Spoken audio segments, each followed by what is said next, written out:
Françoise Neveu, vous êtes professeure, enseignante de pharmacie à l'Université de pharmacie de Toulouse. Vous travaillez également avec la Fondation Pierre Fabre pour développer un projet de formation de pharmaciens et de chercheurs en pharmacie en Asie du Sud-Est.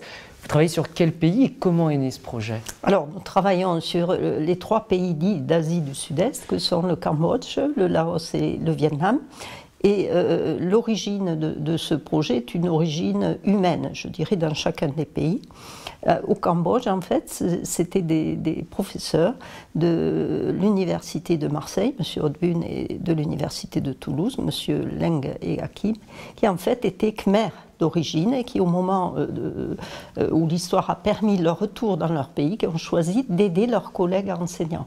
Et de fil en aiguille, ces mouvements entraînent évidemment les autres enseignants à collaborer à la rénovation des enseignements de ces facultés. Vous avez trouvé ces pays dans quel état au niveau de l'enseignement en pharmacie au moment où vous avez commencé à avoir ces actions? Oui, quand nous avons commencé ces actions, le niveau scientifique évidemment était pas très bon, c'est-à-dire en retard à cause de l'histoire. Et donc vous savez que dans ces pays, beaucoup de cadres sont disparus, ont été exécutés. Donc nous avons commencé par former quelques enseignants pour qu'ils rattrapent ce retard scientifique. Aujourd'hui, la formation, elle a quelle forme? Combien d'heures dispensées? Combien d'enseignants se rendent là-bas? Quels échanges entre ces pays? Voilà, alors au fur et à mesure de nos investissements, il est évident que nous sommes passés du Cambodge au Laos, et le Laos était dans une situation encore pire. Et nous avons choisi d'introduire le Vietnam, qui était beaucoup plus fort, pour soutenir les 3 pays, pour qu'ils se soutiennent entre eux.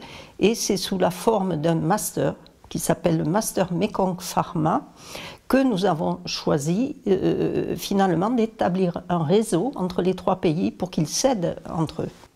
Le tout n'est pas uniquement d'apprendre, mais d'inciter à la recherche également.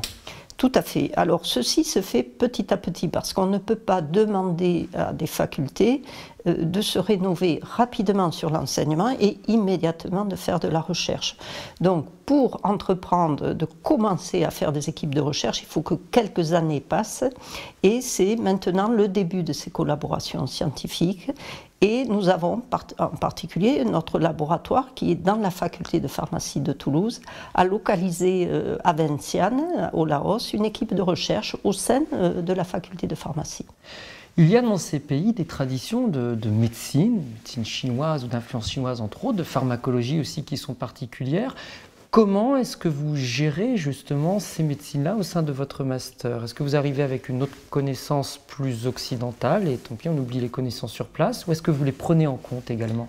Alors, nous, bien entendu, nous les respectons tout d'abord, puisque nous ne modifions jamais les syllabus de ces facultés. Elles ont le droit et la tradition d'enseigner ce qu'elles veulent, et les médecines traditionnelles asiatiques font partie intégrante de l'enseignement, ça c'est un point.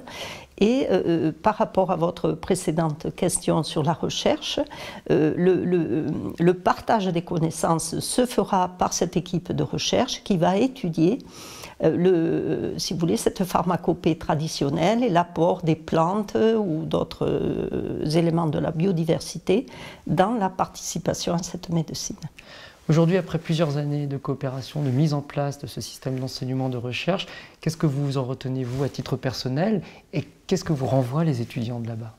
Alors, à titre personnel, c'est le plaisir, parce qu'on a toujours du plaisir à aider qui a besoin d'aide, c'est humain certainement, et également le plaisir à voir des groupes d'étudiants qui sont soif de connaissances et qui sont très attentifs. Et ceci, donc, au-delà de la conscience professionnelle, ajoute beaucoup de plaisir à l'enseignement. Merci beaucoup, Françoise Neveu. Je vous remercie.